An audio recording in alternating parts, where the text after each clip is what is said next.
So our newest collection for our Academy brand is called New Pop, and I think essentially, like all of our Academy collections, it looks at a couple of things. It looks at the art world, it looks at socio-economic trends, and it essentially looks at street style as well.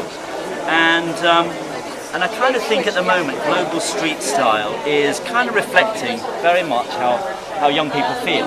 I think it is doing one of two things. Obviously, when one finds oneself in a global recession, fashion tends to become understated. It tends to become more pared down.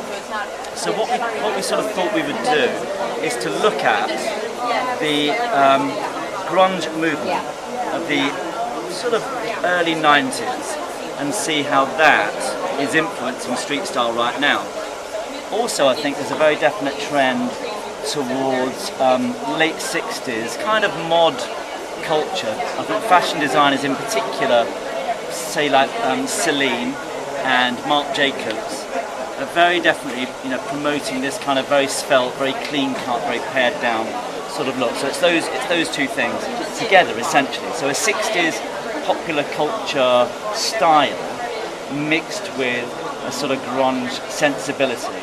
So really our icons for the collection, our sort of jumping off point if you like, is the, I suppose in a sense, Vidal's original muse, the 60s supermodel Peggy Moffat, and the ramshackle rock god Kurt Cobain. So again, it's kind of loosely based on an imaginary meeting between those two characters. We subdivided the collection into three parts. The first is called New Op, and New Op looks at the classic grunge silhouette, so that very layered, unstructured style, but marrying it with the art of the op artist Bridget Riley, who was working in London. And the op artists really promoted this idea of geometric abstraction. So the idea of using the square, the triangle and the circle, which obviously was the inspiration behind Vidal himself's iconic original geometric work, which I think has kind of become a modern classic of design. And like all good design, even though it is absolutely identifiably 60s in terms of its look, like all great design, it's transcended the time in which it was created and become essentially timeless. So the look for that, Bridget Riley, op art meets the classic grunge silhouette. All of the hair in the first section of our collection is monochromatic, dark brown bases to show off the geometric outlines. And then with a kind of rounded, graduated feel to all of the hair. So very, very geometric, very, very pared down, very strong.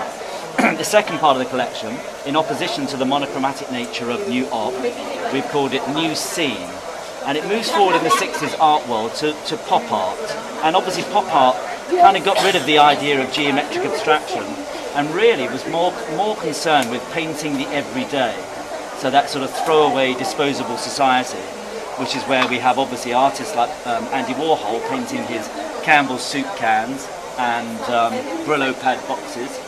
And also the artist Roy Lichtenstein, taking inspiration from comic books or cartoons and representing them in art. So that sort of very plastic comic strip colour has found its way into New Scene.